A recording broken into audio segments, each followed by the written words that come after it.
নমস্কাৰ নমস্কাৰ নমস্কাৰ প্ৰিয় দৰ্শক পুনৰ এটি অতি জ্ঞানবৰ্ধক ভিডিঅ'লৈ মই নিৰঞ্জন শৰ্মাই আপোনালোকক স্বাগতম জনাইছোঁ। এইখিনিতে আপোনালোকলৈ এটি অতি বিনম্ৰ অনুৰোধ, আপুনি যদি আমাৰ চেনেলত নতুনকৈ আহিছে তেন্তে চেনেলটো ছাবস্ক্ৰাইব কৰি কাষত থকা বেল আইকনটো দবাই দিব, যাতে আপুনি আমাৰ চেনেলত প্ৰকাশ পোৱা আন অতি জ্ঞানবৰ্ধক ভিডিঅ'সমূহৰ নটিফিকেশ্যন পাই থাকে আৰু চাই থাকে। ৰাতিপুৱা শুই উঠিয়েই যি মানুহে এটা বস্তু খাই দিয়ে সেই মানুহৰ ঘৰখন ধন ধানেৰে উপচি পৰে। সেই ঘৰতেই ভগৱান শ্ৰীকৃষ্ণই বাস কৰে। প্ৰিয় দৰ্শক, আজি আমি জানিম যে ভগৱান শ্ৰীকৃষ্ণই মানুহক ৰাতিপুৱা শুই উঠিয়েই কোনটো বস্তু খাবলৈ পৰামৰ্শ দিছে। আমি আৰু জানিম যে মানুহে ৰাতিপুৱা উঠিয়েই কোনবোৰ কাম একেবাৰেই কৰিব নালাগে, যিবোৰ কাম বা ভুলে মানুহৰ ঘৰ পৰিয়াললৈ বিনাশ বা অন্ধকাৰ নমাই আনিব পাৰে। গতিকে ভিডিঅ'টো সম্পূৰ্ণকৈ চাব, তেতিয়াহে আপুনিও জানিব পাৰিব যে ভগৱান শ্ৰীকৃষ্ণই কোৱা সেই বস্তুটোনো কি, যিটো বস্তু মানুহে ৰাতিপুৱা শুই উঠিয়েই খাব লাগে। ৰাতিপুৱা উঠিয়েই এই এটা বস্তু খাই ল'লে কেতিয়াও আপোনাৰ ধনৰ অভাৱ নহয়, অৰ্থাৎ টকা পইচাৰ অনাটন নহয়, বা আপুনি কেতিয়াও টকা পইচা বা ধনৰ পিছত দৌৰিব নালাগে। ভগৱান শ্ৰীকৃষ্ণই কৈছে, পুৱাই মানুহে এই বিশেষ বস্তুটো খাই ল'লে কেতিয়াও তেওঁ সম্পূৰ্ণ জীৱনৰ কাৰণে চিন্তা কৰিব নালাগে। সেইজন ব্যক্তিয়ে ধন সম্পত্তিক চুম্বকীয় গুণেৰে টানি আনিব পাৰে। সেইজন ব্যক্তিয়ে মুহূৰ্তৰ ভিতৰতে মা লক্ষ্মীৰ আশীৰ্বাদ পায়। প্ৰিয় দৰ্শক, আপুনিও হয়তো এনে পৰিস্থিতিৰ সন্মুখীন নিশ্চয় হৈছে বা কোনোবাই কোৱা নিশ্চয় শুনিছে যে ঘৰখনৰ পৰা অশান্তি নুগুচা হৈছে, দৰিদ্ৰতাই ঘৰখন গ্ৰাস কৰিছে, ধনৰ অভাৱে বৰকৈ জুৰুলা কৰিছে। পৰিশ্ৰম কৰি উপাৰ্জন কৰাৰ পিছতো ধন হাতত নোৰোৱা হৈছে। জীৱনৰ প্ৰত্যেক দিন এই টকা পইচাৰ ধনৰ বাবে যুঁজিও হাৰি যাবলগীয়া হৈছে। এটাৰ পিছত এটা সমস্যাই ইমান আমনি দিছে, কেতিয়াবা যে নিজকে শেষ কৰি দিওঁ তেনে চিন্তাও মনলৈ আহিবলৈ ধৰিছে। আচলতে ইয়াৰ কাৰণ কি আপুনি বাৰু বুজিব পাৰিছেনে? ইয়াৰ একমাত্ৰ কাৰণ হৈছে আপুনি বা মই বা আমি ক'ৰবাত নহয় ক'ৰবাত কিবা এটা ভুল নিশ্চয় কৰি আছোঁ বা কৰিছোঁ। আপোনাৰ ক'ৰবাত ভুল হৈছে। আমাৰ ধৰ্মীয় শাস্ত্ৰই এই সন্দৰ্ভত বহু নীতি নিয়ম আৰু পৰামৰ্শ আগবঢ়াই গৈছে, যিবোৰ আমাৰ বয়োজ্যেষ্ঠ বা আমাৰ অগ্ৰজসকলে বহু আগতেই আমাক মানি চলিবলৈ পৰামৰ্শ আগবঢ়াই গৈছে। কিন্তু আজিৰ দিনত ইয়াৰ এক ওলোটা ছবিহে দেখা গৈছে। আজিৰ দিনত কোনেও ইয়াক মানিব নোখোজে বা নামানে। কিন্তু যেতিয়াই মানুহৰ ধন টকা পইচা অৰ্থ আদিৰ টনাটনি বা অভাৱ আহি পৰে, তেতিয়াই মানুহে ইয়াৰ আঁৰত থকা কাৰণ জানিব বিচাৰে। আপুনি যদি ভালকৈ লক্ষ্য কৰে তেন্তে দেখিব যে কিছুমান মানুহ হঠাৎ দৰিদ্ৰ হৈ পৰে। কিন্তু ৰাতিপুৱা উঠিয়েই যদি আপুনি এই কামখিনি কৰি লয় তেতিয়া কেতিয়াও দৰিদ্ৰতাৰ সন্মুখীন নহয়। আৰু যদি ইয়াৰ ওলোটাহে হয় তেতিয়া আপুনি দৰিদ্ৰতাক আমন্ত্ৰণ জনোৱাহে হ'ব। সেয়েহে আজিৰ ভিডিঅ'টোত আমি সেই কথাখিনি আলোচনা কৰিম যে ৰাতিপুৱা উঠিয়েই কি কাম কৰিব নালাগে আৰু ৰাতিপুৱা শুই উঠিয়েই কি এটা বস্তু খাব লাগে। সেয়েহে আপোনালোকলৈ এটি বিনম্ৰ অনুৰোধ, ভিডিঅ'টো আধাতে সামৰি নথব, কাৰণ যিকোনো বস্তুৰ অৰ্ধজ্ঞান বিপদজনক। আপুনি ৰাতিপুৱা উঠিয়েই আইনাত নিজকে চায় নেকি? যদি এনে কৰে তেন্তে এই ভুল কেতিয়াও নকৰিব। শাস্ত্ৰই এই সম্পৰ্কে কৈছে যে ৰাতিপুৱা শুই উঠিয়েই দৰ্পণত নিজকে দেখা বা চোৱাটো ঘৰলৈ দৰিদ্ৰতা, দুৰ্ভাগ্য আৰু সমস্যা নিজৰ জীৱনলৈ আমন্ত্ৰণ জনোৱাৰ সমান। সেয়েহে পুৱা উঠিয়েই আইনা একেবাৰে নাচাব। বাস্তুশাস্ত্ৰত উল্লেখ থকা মতে নিজৰ শোৱনি কোঠাৰ বিচনাখনৰ সন্মুখতে আইনা ৰাখিলে ঘৰলৈ দৰিদ্ৰতা নামি আহে বুলি কোৱা হৈছে। সেয়েহে শোৱনি কোঠাৰ বিচনাখনৰ সন্মুখত কেতিয়াও ভুলতো আইনা নাৰাখিব। দ্বিতীয়তে, ৰাতিপুৱা উঠিয়েই ভোজন গ্ৰহণ কৰা। বহু মানুহে ৰাতিপুৱা বিচনাতে চাহ জলপান কৰে, আনকি ৰাতিপুৱাৰ ভোজনো বিচনাতে কৰে। আপুনি বাৰু এনে ভুল কৰে নেকি? যদি কৰে তেন্তে আপুনি জানি থওক যে ৰাতিপুৱা শুই উঠি স্নান নকৰাকৈ, দন্তমঞ্জন নকৰাকৈ, সূৰ্য দেৱতাক জল অৰ্পণ নকৰাকৈ ভোজন গ্ৰহণ কৰাটো একেবাৰে অনুচিত। কাৰণ একমাত্ৰ সূৰ্যৰ দ্বাৰাই আমি অন্ন লাভ কৰোঁ। সেয়েহে সূৰ্য দেৱতাক ধন্যবাদ জ্ঞাপন নকৰাকৈ ভোজন কৰাটো একেবাৰে অনুচিত। আয়ুৰ্বেদৰ মতে ৰাতিপুৱা শুই উঠি এগিলাচ কুহুমীয়া পানী খাই মল মূত্ৰ ত্যাগ কৰি স্নান সম্পন্ন কৰি ভোজন গ্ৰহণ কৰিব লাগে, যি কথা আজি বিজ্ঞানেও মানিবলৈ বাধ্য হৈছে। তৃতীয়তে, ৰাতিপুৱা শুই উঠিয়েই ভগৱানৰ নাম লোৱাটো অত্যন্ত প্ৰয়োজনীয়। ৰাতিপুৱা উঠিয়েই ভগৱানৰ বা তেনে কোনো পজিটিভ বা ধনাত্মক চিন্তা কৰিলে আপোনাৰ গোটেই দিনটো শুভ হৈ থাকিব। কিন্তু তাৰ পৰিৱৰ্তে আপুনি যদি ৰাতিপুৱা উঠিয়েই নিগেটিভ বা নেতিবাচক কথা চিন্তা কৰে বা ওলায়, তেন্তে আপুনি নিজৰ দুৰ্ভাগ্যক নিজে মতাৰ সমান হয়। পুৱা উঠিয়েই 5 মিনিটৰ কাৰণে হ'লেও বিচনাত বহিয়েই ভগৱানৰ নাম ল'ব লাগে বা ধ্যান কৰিব লাগে। তেনে কৰিলে আপোনাৰ জীৱনলৈ কেতিয়াও সমস্যা নাহে বা সমস্যা আহিলেও আপুনি সহজে তাৰ পৰা উদ্ধাৰ হ'ব পাৰিব। চতুৰ্থতে, আমাৰ সমাজত গংগাজলৰ বিশেষ গুৰুত্ব আছে, বিশেষ মহত্ব আছে। পৌৰাণিক কথা বা মান্যতা অনুসৰি গংগা এনেকুৱা এখন নদী য'ত স্বয়ং দেৱী দেৱতাই স্নান কৰিছিল। সেইবাবে গংগাজলক খুবেই পবিত্ৰ বুলি গণ্য কৰা হয়।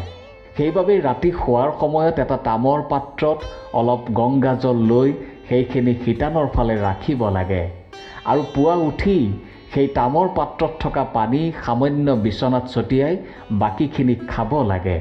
ভগৱানে কৈছে, যি মানুহে এই পানী সেৱন কৰে সেইজনে যুগ যুগলৈ মহা ফল লাভ কৰে। মা লক্ষ্মীৰ কৃপাত তেনে মানুহেই ধনৱান হৈ পৰে, মানুহ কোটিপতি হৈ পৰে।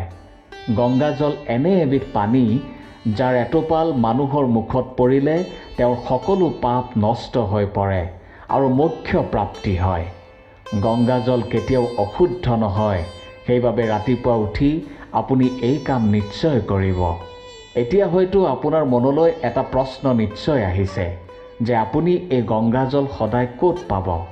আজিকালি পূজা সামগ্ৰী পোৱা দোকানত গংগাজল সৰু সৰু আৰু ডাঙৰ বটলতো পোৱা যায়।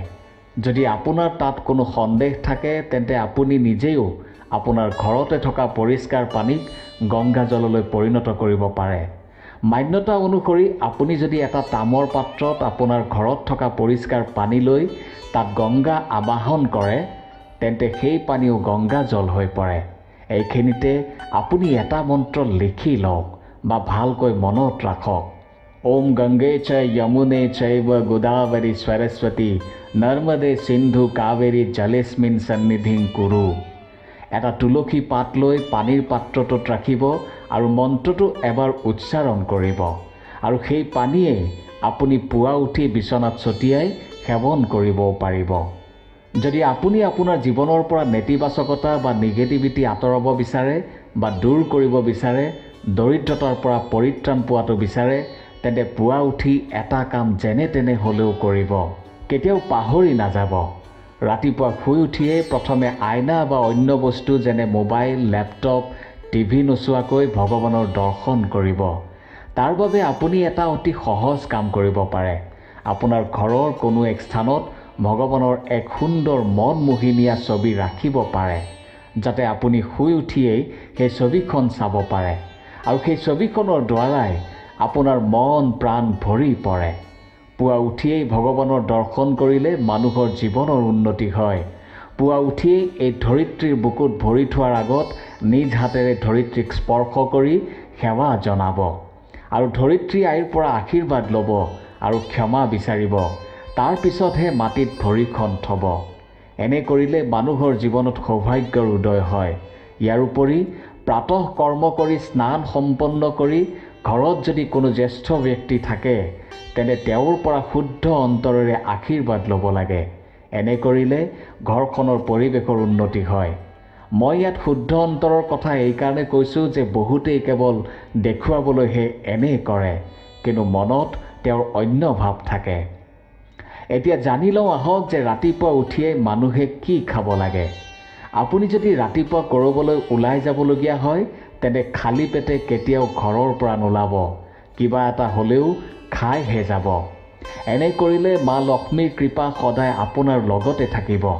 ৰাতিপুৱা ওলাই যোৱাৰ সময়ত ভগৱানৰ ওচৰত অৰ্পণ কৰা ফুল এপাহ নিজৰ লগত ৰাখিব বা আপুনি সেয়া প্ৰসাদ হিচাপে মুখতো দিব পাৰে। ইয়াৰ ফলত আপুনি ঈশ্বৰৰ কৃপা লাভ কৰিবলৈ সক্ষম হ'ব আৰু ভগৱান আপোনাৰ লগতেই থাকিব। আপুনি যিমানেই বিপদত নপৰক ভগৱানে আপোনাক নিশ্চয় ৰক্ষা কৰিব। আপুনি দিনটোত যি কামেই কৰিব তাত আপুনি সফল হ'ব। দ্বিতীয়তে, ৰাতিপুৱা যেতিয়া আপুনি কোনো এটা শুভ কামৰ বাবে ওলাই যাবলগীয়া হয় তেতিয়া মুখখন সদায় মিঠা কৰি যাব লাগে, কাৰণ পুৱাৰ সময়তে মিঠা খোৱাৰ সৰ্বোত্তম সময় বুলি কোৱা হৈছে। কাৰণ পুৱাৰ ভাগতে আমাৰ শৰীৰটো যথেষ্ট সক্ৰিয় হ'বলৈ আৰম্ভ কৰে। ইয়াৰ ফলত আপোনাৰ জীৱনৰ পথ সুগম হৈ পৰিব। আপুনি যি বিচাৰিব সেয়াই পাবলৈ সক্ষম হ'ব। ভগৱান শ্ৰীকৃষ্ণই কৈছে, কপালত চন্দনৰ তিলক ল'লে মানুহে বিজয় লাভ কৰে, যাক বিজয় তিলক বুলি গণ্য কৰা হয়।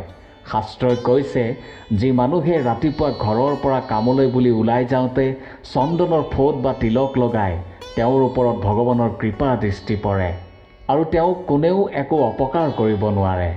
কপালত চন্দনৰ তিলক মানে আপোনাৰো কোনো স্বামী আছে, গৰাকী আছে, কোনো শক্তি আছে, যি শক্তিয়ে আপোনাক ৰক্ষা কৰিব। এনে ব্যক্তিৰ কালেও একো ক্ষতি কৰিব নোৱাৰে। এনেকুৱা ব্যক্তি অঘটন অকাল মৃত্যুৰ পৰা বাচি থাকিব পাৰে। শাস্ত্ৰই কৈছে যে যি ব্যক্তিয়ে সদায় সূৰ্য দেৱতাক জল অৰ্পণ কৰে সেই ব্যক্তিয়ে ঘৰ, পৰিয়াল আৰু সমাজত মান সন্মান লাভ কৰে, সুস্বাস্থ্য আৰু দীৰ্ঘায়ু লাভ কৰে। তেনেকুৱা মানুহে এই উপায়ৰ দ্বাৰা স্বাস্থ্য সম্বন্ধীয় বৃহৎ লাভ হয় বুলি কোৱা হৈছে। প্ৰতিদিনে ঘৰৰ পৰা ওলোৱাৰ আগত অলপ দৈ আৰু সামান্য পৰিমাণৰ চেনি খাব লাগে। এয়া খুবেই শুভ বুলি কোৱা হৈছে। এনে কৰিলে আপোনাৰ মনৰ পৰা নিগেটিভিটি দূৰ হৈ যাব আৰু আপুনি যিকোনো কামত সফল হ'ব পাৰিব। প্ৰতিদিনে স্নান আদি কৰাৰ পিছত তুলসীত জল অৰ্পণ কৰিব লাগে। তুলসীক কৰা এই সামান্য সেৱাৰ বাবে দেৱী দেৱতা আপোনাৰ লগতে থাকিব।